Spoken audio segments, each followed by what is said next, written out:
Hello everyone, this is Anjali. I hope you all are doing good. So welcome to the Students Hub after a very long time. बहुत time के बाद मैं video डाल रही हूँ आपके साथ क्योंकि पिछले कुछ टाइम्स में मैं काफ़ी बिज़ी थी। हमारे काफ़ी सारे स्केट्स प्रोग्राम कॉम्पिटिशन्स थे उसमें।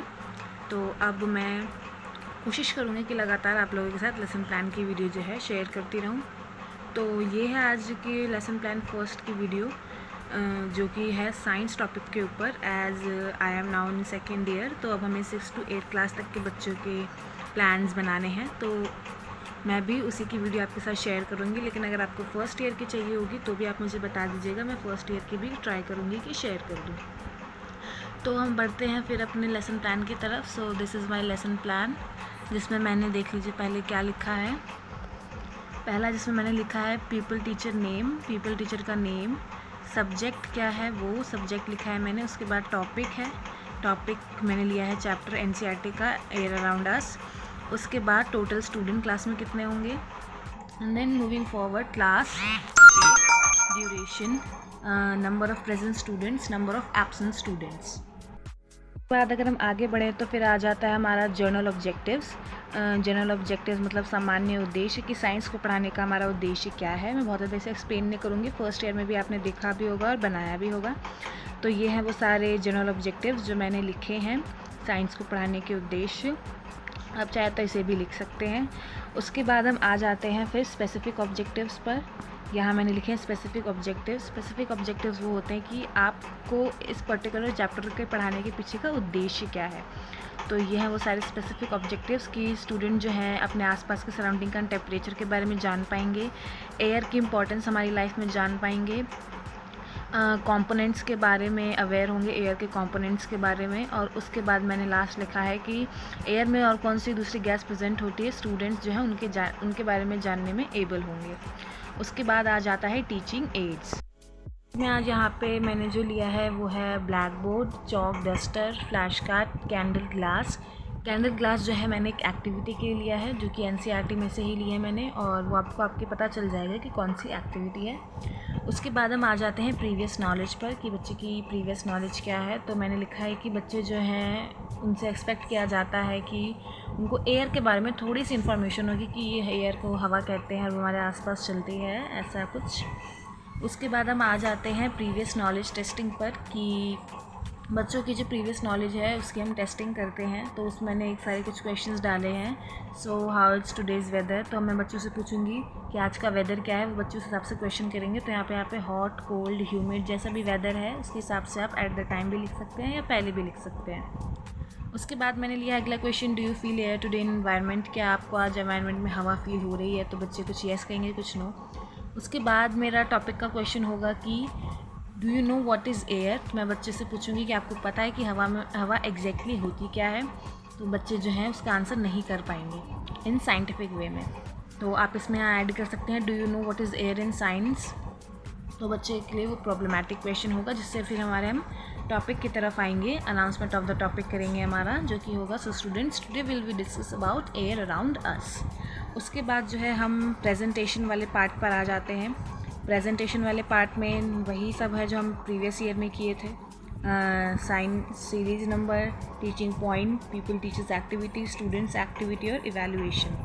तो इसमें सबसे पहले टीचिंग पॉइंट में मैंने मीनिंग ऑफ एयर बताया बच्चों को कि एयर का मतलब क्या होता है, जिसके बारे में मैंने पूरा एक्सप्लेन किया with the help of flash card. उसके बाद मैंने यहाँ पे स्टूडेंट्स एक्टिविटी लिखी है कि बच्चे की एक्टिविटी क्या होगी, और यहाँ पे है इवैल्यूएशन। इवैल्यूएशन में आप कोई भी क्वेश्चन पूछ सकते हैं।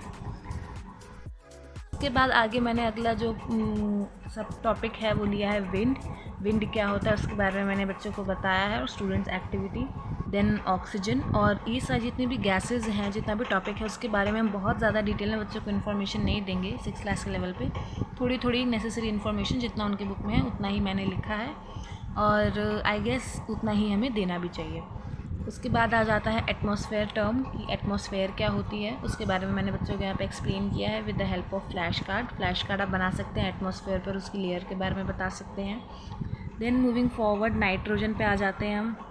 नाइट्रोजन गैस के बारे में बच्चों को बताती हूँ। उसके बाद ये जो ग्लास और कैंडल लिया था वो वाली ये एक्टिविटी है। यहाँ पे मैंने वो एक्टिविटी, मुझे कलर्ड पेन से लिखनी है इसलिए ब्लैंक्ड है। यहाँ पे वो एक्टिविटी है ग्लास और कैंडल वाले, जिसमें मैं 2 कैंडल्स को सेम लेंथ की टेबल पे रख के जलाती हूँ। उसके बाद एक कैंडल को जो है ग्लास से कवर कर देती हूँ और दोनों कैंडल्स को बच्चों को कहती हूँ कि उन्हें ऑब्ज़र्व करें केयरफुली। उसके बाद प्यूपल टीचर उन्हें कहती है कि क्या दोनों कैंडल्स जलना बंद हो गए थे या दोनों कैंडल्स जल रहे थे। तो बच्चे जो ऑब्ज़र्व करेंगे उसके अकॉर्डिंग, उसके बेसिस से बच्चे आंसर करेंगे कि जो कैंडल को हमने ग्लास से कवर किया था वो ऑफ हो गई थी, बुझ गई थी कुछ देर बाद, जहाँ जो हमने जिस दूसरी कैंडल को ग्लास से इन्वर्ट नहीं किया था, ग्लास से कवर नहीं किया था, वो कंटिन्यूड बर्निंग कर रही थी, मतलब लगातार जल रही थी। तो इसी हिसाब से जो पीपल टीचर है बच्चों को बताएगी कि ऑक्सीजन जो है वो बहुत ज़्यादा इंपॉर्टेंट है बर्निंग के लिए। और इस एक्टिविटी से बच्चों को काफ़ी हद तक गैसेस के बारे में या जो एक्सप्लेन करना चाह रहे हैं वो एक्सप्लेन होगा। और ये काफ़ी छोटी और इजी एक्टिविटी है, इसलिए मैंने इस एक्टिविटी को कंसिडर किया है। इसमें बहुत ज़्यादा कुछ आपको सामान भी ले जाने की ज़रूरत नहीं है और कुछ बहुत ज़्यादा टाइम टेकिंग भी ये नहीं है।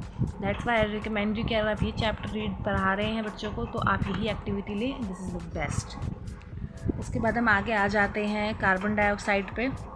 कार्बन डाइऑक्साइड के बारे में हम बच्चों को बताते हैं कि कार्बन डाइऑक्साइड क्या होता है। डस्ट और स्मोक के बारे में हम बताते हैं, what is the dust and smoke. यहाँ मैंने इवैल्यूएशन के पोर्शन को इसलिए खाली छोड़ा है क्योंकि हमें यहाँ पे चिट्स लगानी है इवैल्यूएशन के क्वेश्चंस में, तो आप यहाँ पे चिट्स लगाऊंगी, इसलिए ये ब्लैंक है।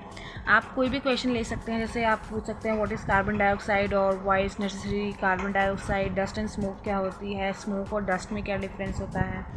नेक्स्ट विंड मिल का आप क्वेश्चन पूछ सकते हैं इवैल्यूएशन में, विंड मिल क्या होती है, उसके यूजेस क्या होते हैं। तो बाद यहाँ थोड़ा सा विंड मिल का पोर्शन है and then we will come to recapitulation. हम रिकैपिचुलेट करते हैं हमने जो पढ़ाया है, जिसमें है कि what do you mean by air.